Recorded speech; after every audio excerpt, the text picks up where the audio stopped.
Hello, Hey Boomer listeners. My name is Wendy Green, and I am your host for Hey Boomer.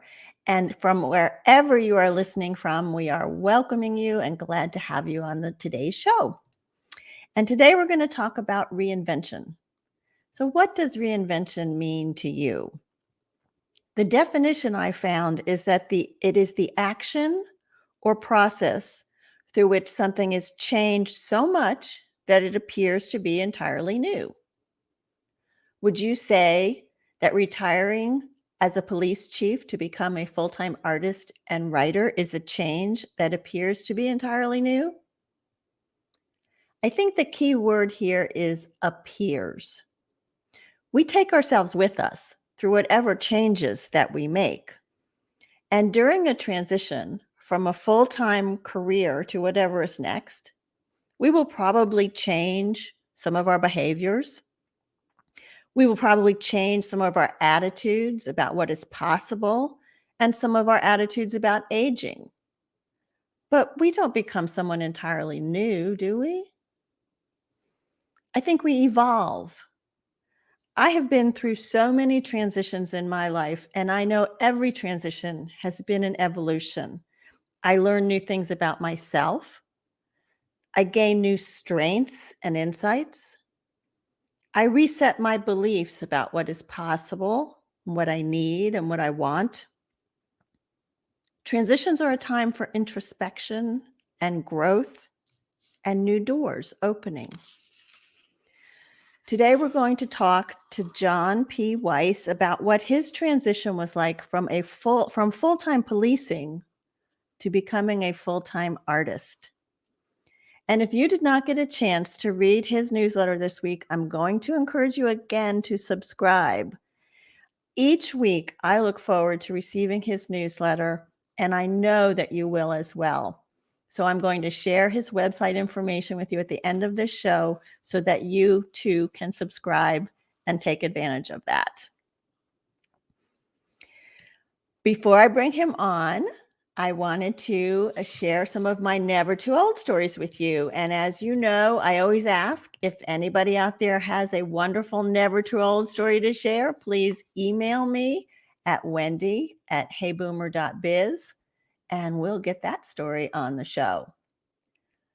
And for today, my first story is about someone who fractured their hip as an older person. And we all know that can be very devastating. For Val Coleman, it introduced her to a new sport. She took up rowing, not in the water, but on rowing machines. And now she rows competitively.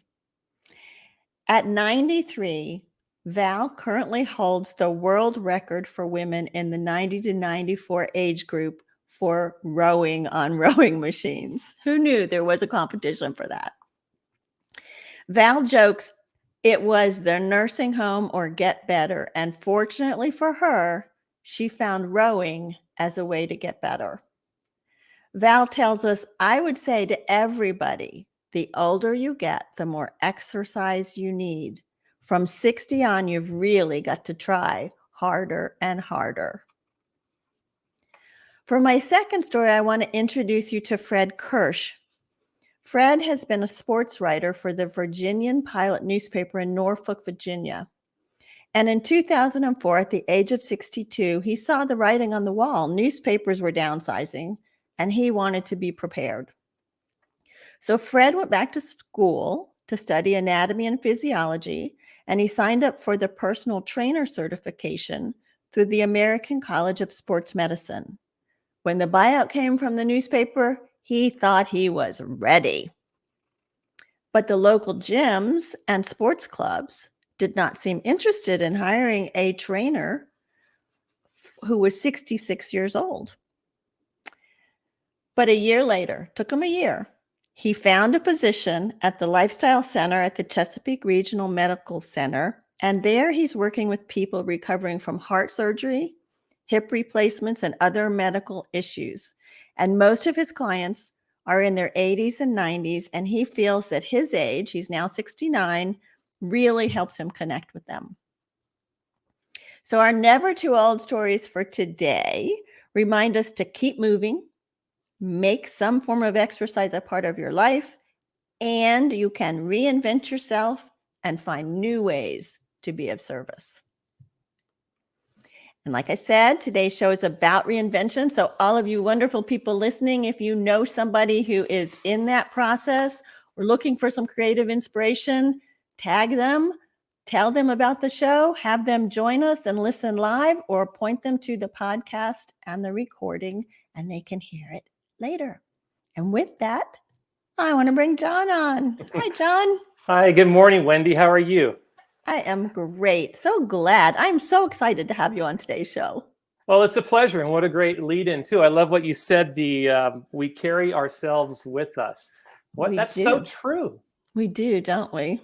Yeah. We do. I know sometimes you're like, I want to really totally reinvent, but no, there you go.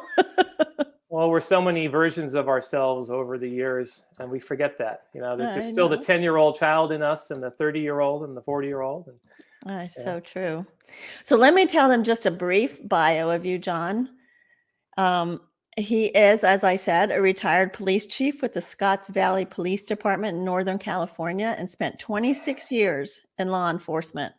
But then he decided to retire early to pursue his creative life full-time. John is now a full-time artist and writer. He paints mostly landscapes, draws whimsical cartoons. I love your cartoons. And writes poignant stories and essays about life.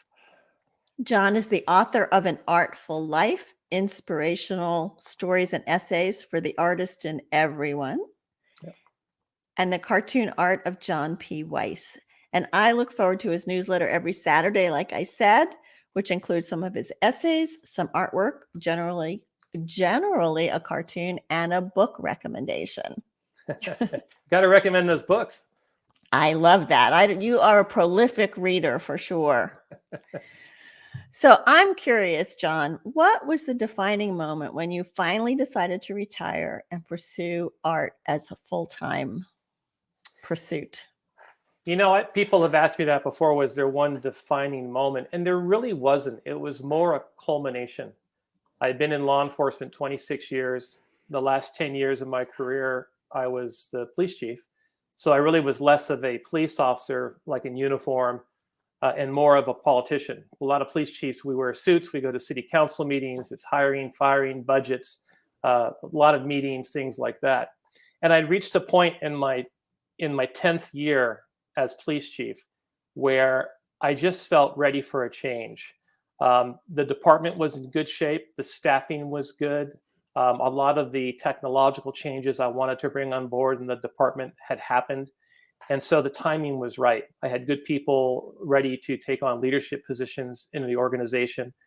And I just felt this strong calling and pull to dive into my creative life full time. And so that's what I did. I probably had 5 years to go to max out my pension if I wanted to. Most people go 30 years or so, but I went 26 and said, I'm ready, and pulled the pin and started the next chapter. Wow, I bet you had a lot of people shaking their heads going, what were you thinking? Well, there's some people that wanted me to stay on longer, and that was very flattering.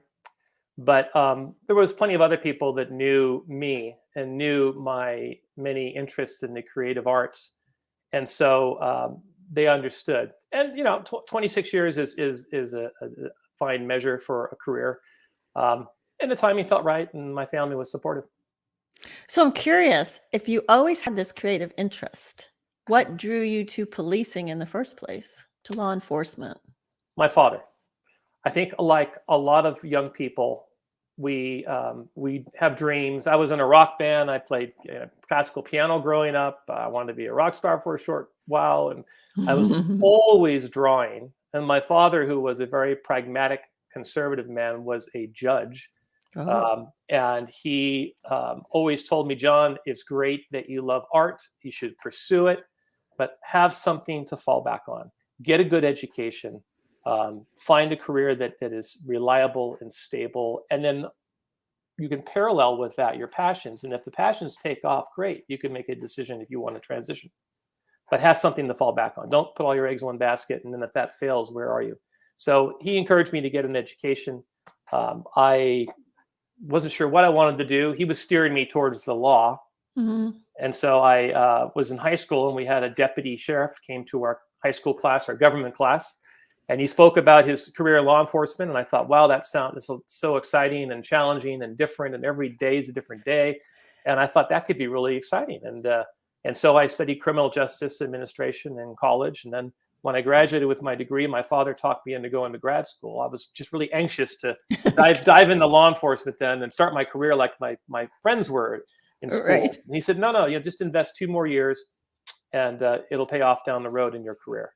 So I moved back home. I spent the next 2 years going to graduate school, and I worked part-time at Apple Computer in their security department, Oh. which was great because I could study in these obscure buildings in the back of the Apple buildings and guard shacks.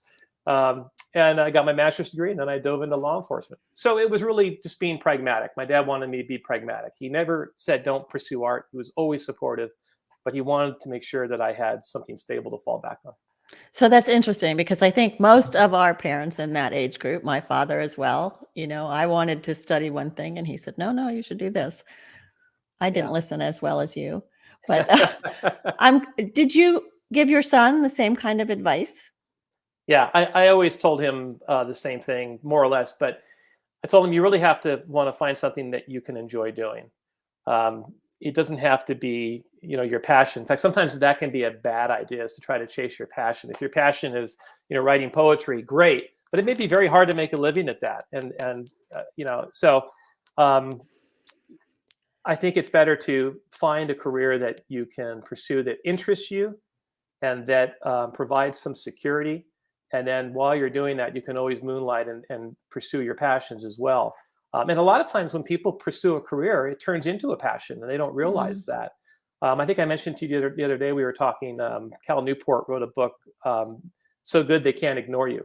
And in that book, he talked about how chasing your passion is actually bad advice. It's much better to pursue skills. And he says skills trump passions, is that you want to develop skills that are rare and valuable skills. So the person that maybe becomes a heart surgeon has developed rare and valuable skills that not only do they make a good living off of, but a lot of times it becomes a passion of theirs too. Maybe the person wanted to be a rock star like me when they were a teenager, but they sort of got educated and fell into a career, and then that career becomes a passion. And in a way, law enforcement became a passion for me too. I found that I really enjoyed helping people, serving my community. I liked the adventure of it and the stories and the people I met. It could be very satisfying, at times very challenging. But that career molded and shaped aspects of my personality that needed development that art would not have given me. So in many ways, it helped me. So I want to get into that. But first, I want to ask you, were you able to continue to pursue some of your creative passions while you were also in law enforcement? Well, it's like what you said about we carry ourselves with us. The muse never died inside me. And from my beginning year as a rookie cop, where I was drawing cartoons of my colleagues and making people laugh during our roll calls, and I was the one that they always asked to draw, the invitations for bachelor parties and retirement functions, and so I was always drawing cartoons and entertaining my colleagues. And I started drawing later on for the local newspapers, editorial cartoons. I moonlighted for a number of years with 2 newspapers in the county, and really enjoyed that. So that sustained me. My creative passions sustained me through my career. They helped me. They helped my career through developing my writing and my artwork. So it really became a refuge at times when there was stressful periods in my career. When I took up landscape painting, I found that to be an amazing escape to get outdoors and paint on location. I studied in Idaho with a well-known painter, and that really was very fulfilling. So how do you feel like your policing, your law enforcement work has served you now in this new creative lifestyle that you're in? Discipline and focus. Mm. My career taught me discipline and focus. And I needed more discipline and focus. A lot of creatives sometimes tend to be a bit scattershot. I'm interested in this, I'm interested in that. I want to draw cartoons, I want to write, let's do photography. So I always had these different interests, and that's great. But you can risk becoming a jack of all trades, master of none. So sometimes you have to learn how to discipline yourself. And so in law enforcement, I learned how to create routines. I learned what it means to get up early and to be responsible and to be reliable. And I think that carries over very much so for creatives today. If you want to be successful as a painter, a writer, a podcaster, you have to deliver. You have to show up on time. You have to learn the technology. You have to discipline yourself to stay focused. And so this is what I worked on. And it looks like your screen is gone blank. So I don't know if that means your guests can hear me and not see you, but you have disappeared from the screen, which means we must be having technological difficulties. So this may be a one-man show. I don't know. Hopefully you'll come back, because I've definitely lost you. Are you there, Wendy? She's probably scrambling on her end right now, trying to figure out what happened to her connection. Let's cross our fingers and hope that she comes back at some point, because it is, after all, the Hey Boomer show and not the John Weiss show. Well, now it's just me. Okay. I don't know if this is just me on Facebook talking or whether I've been dropped. So until I get an answer, I'm going to keep chatting and trying to come up with things to talk about. This is one of the challenges of having a show, I think, is there can be technical difficulties. Let me see here. I'm getting the text. It's the John Weiss show. Okay. I just got a text from someone who's watching, and they said that it's just me right now. So until Wendy comes back, I should probably tell you that Wendy Green, who is the host of this podcast, Hey Boomer, reached out to me from my blog, and she said she'd like to interview me and talk about what I'm doing. But let me just share a bit about what Wendy Green does. This wonderful podcast she has, Hey Boomer, she interviews people who are probably retired and starting the next chapter of their lives. And she talks to the most interesting people. And it's kind of neat to listen to the blogs and the podcasts and see what see who she's been talking to. Oh, it looks like I got a text here from Wendy. She says, "Are you still connected?" Yes. Went down on her end. So I'm going to say it's the John Weiss show. I have hijacked her show. Here we go. Hijacked her show. So anyway, Wendy asked me to be on the show and talk about my background, and she had a bunch of questions for me. And tell the audience I am working on this. So she's working on it. I did. So while she's working on it, let me read some of the questions she had for me, and I'll share them with you, because we're doing this on the fly now. She said, "How did you continue your creative pursuits even while you were in law enforcement?" Well, this is a good thing for a lot of people to try. I call it creative juggling. And what that means is you have to learn how to juggle your professional life and your creative life and your passions. So what I did while I was a police chief is I would get up early so that I had time to read and have some downtime for myself before I went to work. And what I would also do is on my days off and in the evenings when I was free, I would paint and write and draw my cartoons for the newspapers. So it really becomes a question of creative juggling. I said no to things that were taking me away from my passions. So think about people who will spend your time for you if you let them. People wanted me to join boards. I was in the Rotary Club for a number of years, and that was a wonderful experience. But toward the later years, I finally resigned from the Rotary Club because I did not want to take time away from my art anymore. I quit golf because that was taking time away from my art and my writing. So it's learning to say no to things that you realize are not going to allow you to pursue your passions. So let's see. I got another text from Wendy. She says, what was the most challenging about your transition? So the most challenging thing, I think, from my transition was saying goodbye to the amazing people I work with in the police department. Let's face it, most of us have full-time careers and we get to know our colleagues very well. We spend probably more time with our colleagues than we do with our families. And so for me, it was hard when I retired. We transitioned and moved as well. My son wanted to go to school in UNLV in Las Vegas. So we moved from California to Las Vegas. And that was also difficult to say goodbye to friends that I had spent 26 years with in Scotts Valley, California. The good thing is that we were only an 8-hour drive away or a 45-minute flight. And my wife's family still lives in Scotts Valley. We visit often.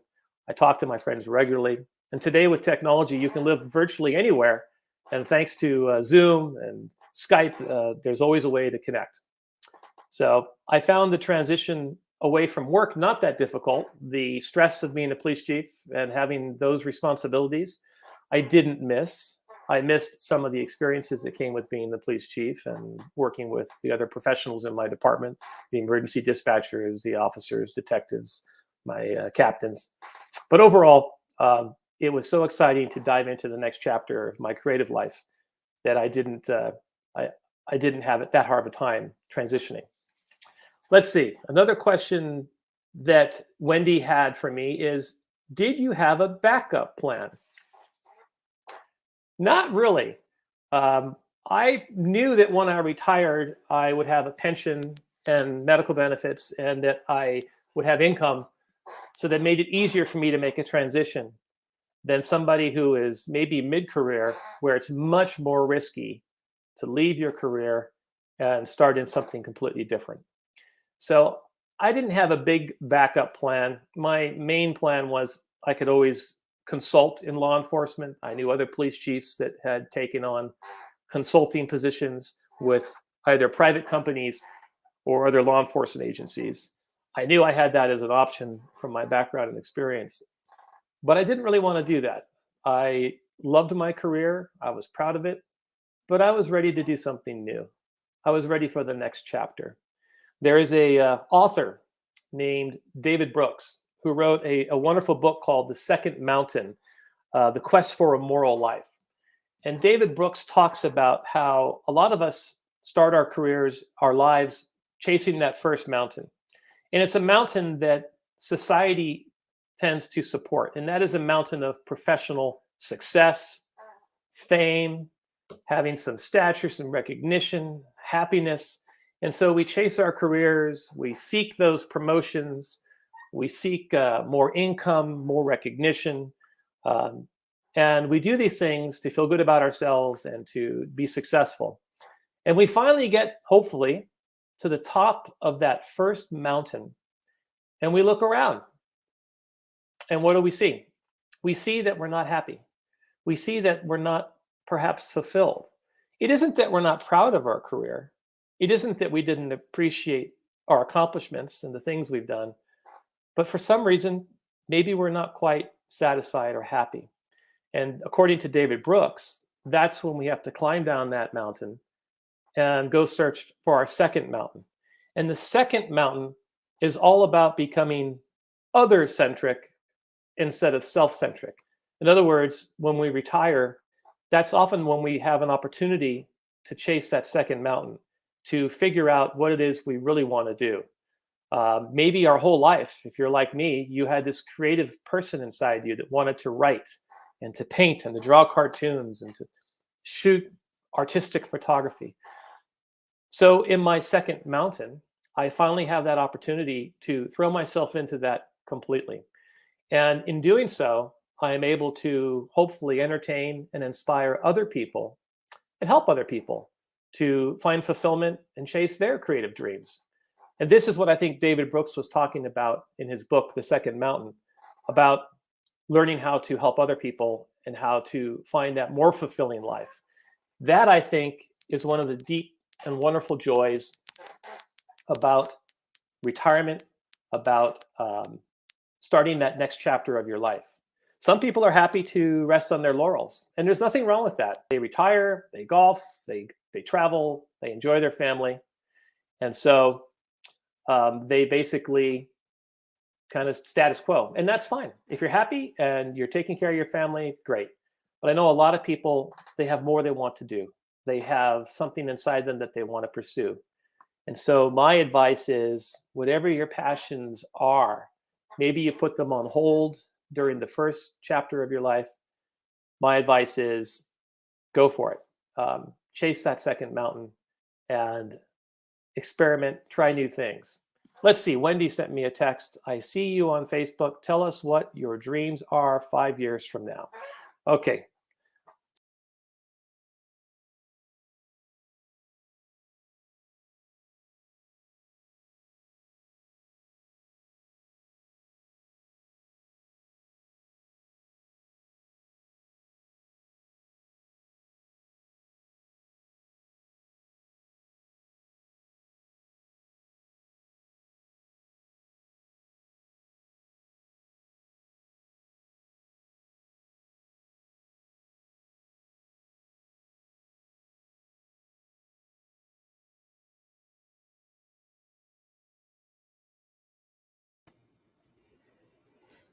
Well, it looks like I'm back. We lost John. So very frustrating.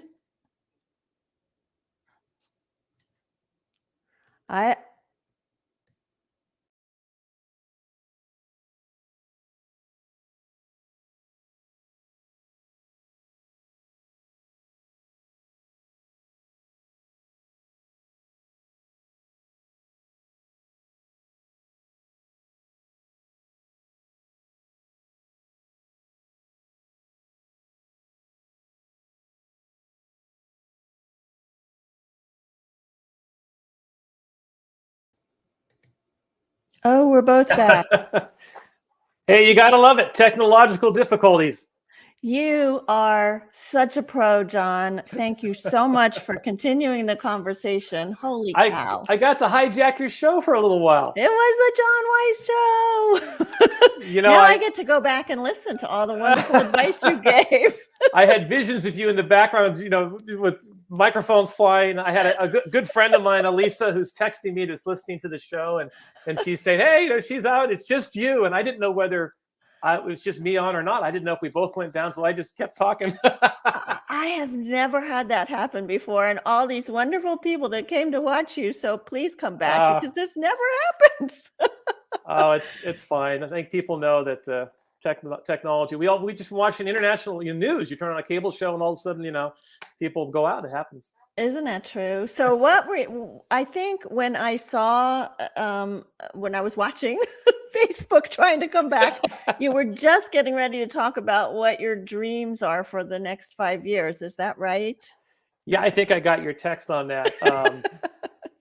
My dreams are basically, really, it's to stay healthy, love my family, the obvious things that I think everybody does when they're, in the next chapter. But beyond that, I hope to probably write more books. I'd like to maybe write some more books, publish. I am interested in possibly starting some courses. I've had people ask about cartooning, and it's really hard for me because my problem is that I have so many different interests, and it's easy to get distracted with these different interests. I took up photography recently, and I'm kind of interested in street photography, and so, I think that's the fun of it, is exploring and experimenting new things. But my main goal for the next 5 years is to continue writing. That seems to have become one of the main things that I do. I originally planned to paint full time when I retired. That was my original goal, was to paint and do some writing. And then the writing kind of took off. And so I dove into that. So I plan to continue painting as well, but the writing seems to be at the forefront. It's interesting, right? When we transition, we do think we're going in one direction and something else opens up. Yeah. I know I certainly did not think I was going to be a podcaster. I just did this because I felt like we all needed some inspiration in the pandemic, and we all Right. needed to still feel relevant. And I was like, well, I'll just do a Facebook Live. And, it's turned into this. So Here you um, are. here I am, and here you are. So writing and photography seems to be another big area of your love right now, too. Yeah, I'm newer to the area of photography. I have a friend in New Zealand who is a successful online creator. He works with businesses, but he also is an accomplished photographer, and he's the one who kind of sort of nudged me into this interest. I love black and white photography and some artful photography and street photography. And so he does some of this. And so he's always on WhatsApp chatting with me and sharing me his latest pictures and trying to push me to buy a very expensive Leica camera. And, and I think, so I got a Sony right now. I almost bought a Leica and then I backed off, and I got a Sony and I'm learning it. But it's been a lot of fun. And I think that's important for your listeners to remember too, is you've got to be open to new experiences. I mean, I've been painting for a long time and drawing cartoons, and I enjoy it. But sometimes, you find all of a sudden your interests sort of take a new turn, and it's fun to explore that. And now I'm incorporating a little bit of that photography into my writing. And I've considered perhaps going out here in Vegas where there's so much and meeting people and maybe telling some of their stories. There's a guy in New York that got quite famous doing that. The streets of New York. Right. Humans of New York. And Humans of New York. he has an amazing, and he's branched out beyond that. And he tells stories of children and, in cancer wards and veterans who are recovering from PTSD. And as a writer, you can only pull out of yourself and your own personal experiences so much you can write about. Mm-hmm. But when you meet other people and you learn their stories, it opens up a whole nother reservoir of stories that can inspire other people. And if you work at your craft, you can hopefully do a good job of sharing those stories with others and inspiring them. And I think that's one of the joys of being a writer. And if I can incorporate perhaps some of my photography into that, that may be the next stage for me as well. I can see that. I can see you doing that because you've shared some of your street photography in your newsletter, and Right. And it does pull out different feelings, different emotions, and incorporates the greater humanity, I think. Right. It's interesting. I love the cartooning, but it's very time consuming. When I started writing on Medium, which is kind of where my writing took off, I draw these cartoons. And when I first started, I was drawing them in ink and putting watercolor on them, and then I have to scan them. It's a very laborious, slow process. Then I bought an iPad Pro and an app called Procreate, and I started drawing my cartoons on the iPad. And that really accelerated the process and made it much easier to travel. And that's great. But drawing cartoons and illustrating my articles is time consuming. And so I still do it because I really love drawing the cartoons. But I found that the photography is another venue that I can illustrate my articles, my stories. But it's very fast. You build up an inventory of photos that you like, and then you can just pick them for an article or tell someone's story from your photos. But some people follow you because they love your cartoons and they don't care about photography. And as you know, from being an online creator, every week I publish a newsletter. I probably lose 25 subscribers, just unsubscribe, because people come and go. They get an interest and then they lose you, or maybe they follow you because they like your paintings and you're not doing many paintings, so they're gone. But then other people come in that like the photography. And I guess my advice there is you got to produce work that speaks to you and your soul, right, and not produce stuff because you're trying to get likes or you're trying to grow an audience. You have to pay attention to your work. If no one's interested in it, then maybe you need to change things a bit. But I've listened to my own heart. Yeah, so that's a good question. Do you have to change things? Like, do you do things for your own self-fulfillment at this age this stage in our lives? Are we really trying to please everybody else, or are we more trying to please ourselves at this point? I think it's a little bit of a mix, if we're honest. I mean, it's great to start a blog, let's say a WordPress blog or a Squarespace blog, and pour your heart into it and write heartfelt, beautiful, poignant stories and essays. But if you look at your analytics and no one's reading it except maybe your spouse or a friend, or maybe not even them, then if you're doing it and it's sort of an online diary and a journal and you love it, and maybe you're doing it to discipline yourself to create content for a book or something like that, great. But a lot of times people who write and create, they'd like to share that with people, and they want to know that the work that they're doing has value. And so that's where I think sometimes it's not a bad thing to look and see if people have an interest. I think the better way to do it is rather than to create a blog or a website and put a lot of time into it, is to share your work initially on social media. Mm-hmm. Yes, social media you don't control, the algorithms change, but that's where the audiences are. And so better if you're a painter, let's say, that put your paintings up on Instagram and share them with people. Listen to the feedback. Mm-hmm. And if it's crickets, then maybe you need to work a little harder at your craft. But if people are responding, they go, "Hey, I like that. I like your work. I see what you're doing there." Then that's fulfilling and encouraging. That lets you know that beyond just maybe family and friends that love you and tell you how great you are, but they're not necessarily the best critics. It's much better to get feedback from strangers. So in that respect, it can be helpful. But yeah, I think you're right. In the end of the day, you've got to do what speaks to your soul, what makes you happy. What feels right for you. Absolutely. Yeah. So when you retired and said, I'm just going to be a full-time creative person, did you have a backup plan? No, during the John Weiss hijacking of the Hey Boomer show, did you talk about that? I was reading some of the questions that you had that I'd sent. So yeah, we might talk about some of these topics.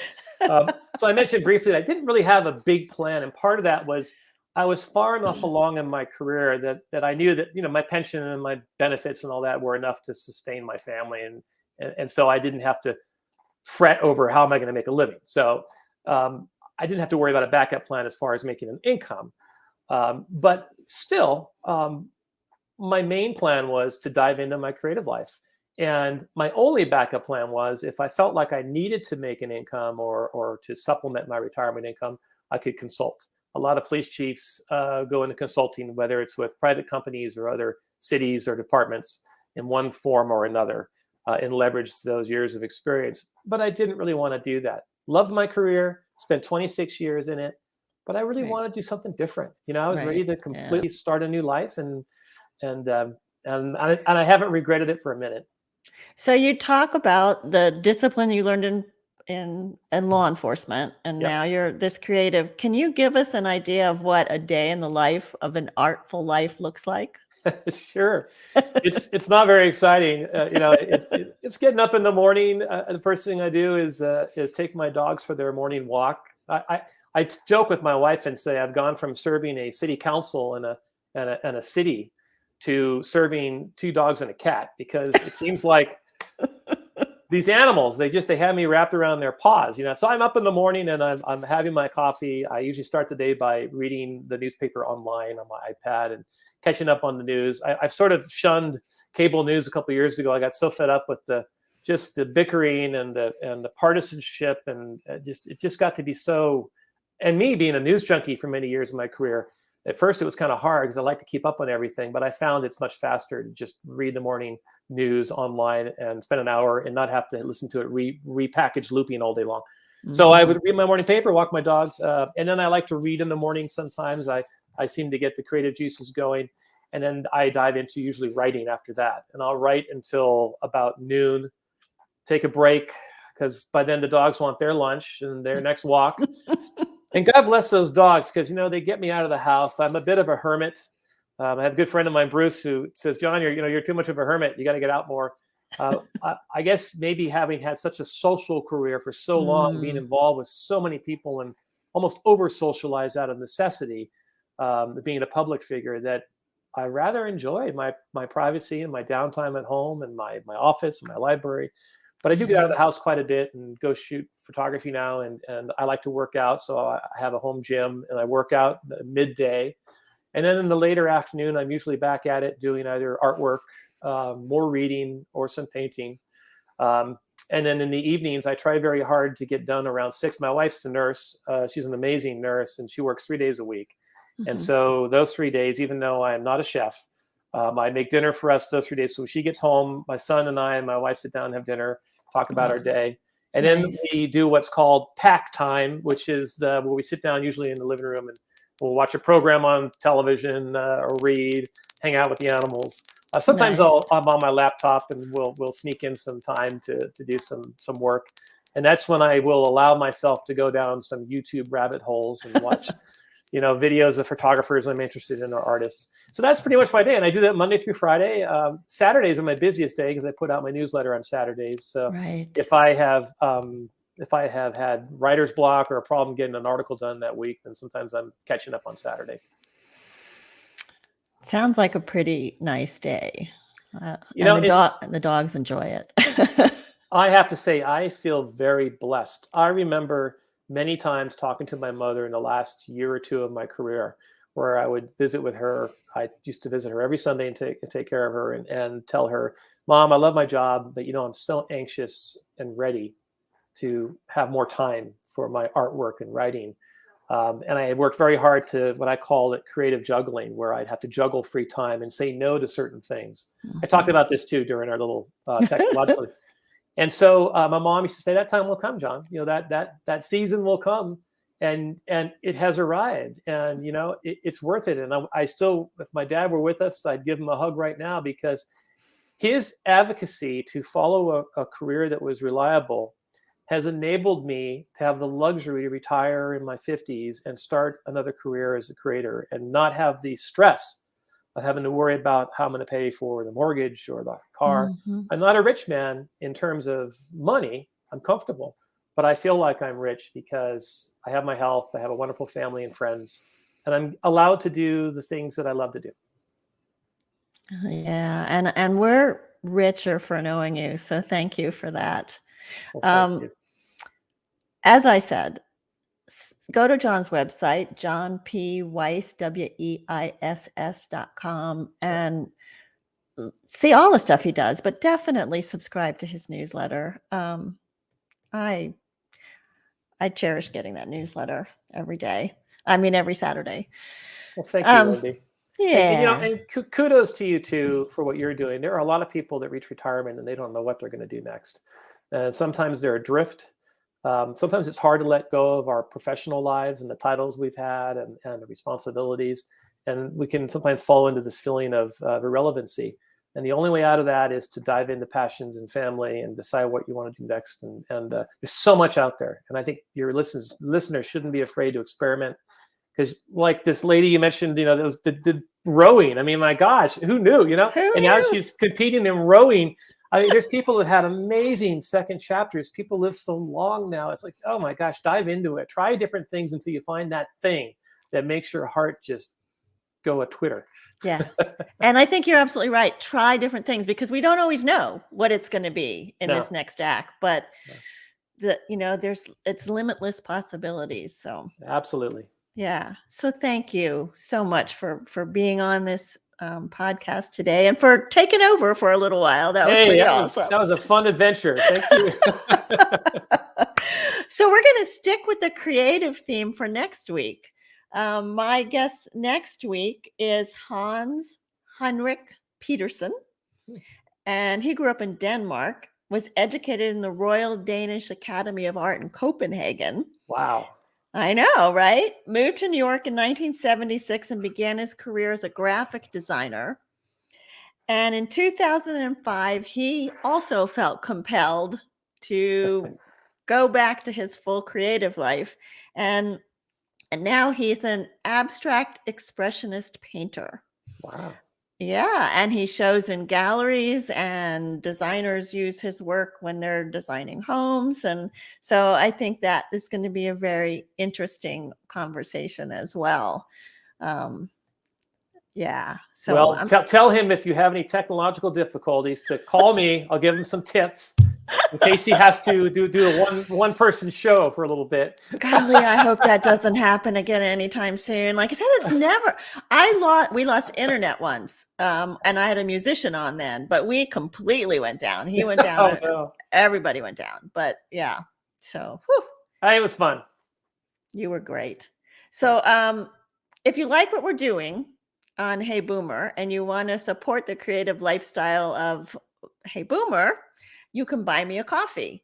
It's a way to fund the show. So you can do one coffee for $5. You can do a yearly membership for $75.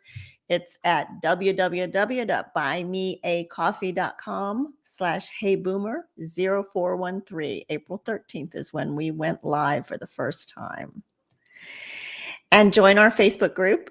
We have a private group for people that are going through this transitional time in life and just looking for community and support and other people to talk to and bounce ideas off of. So if you're interested in that, drop me an email at wendy@heyboomer.biz and I will send you an invite to that group. So thank you again, John, and thank you everybody for tuning in and hanging in there with us while we went down. And I just want to remind you all to live with passion, live with relevance, live with courage, and remember we are never too old to set another goal or dream a new dream. My name is Wendy Green, and this has been Hey Boomer.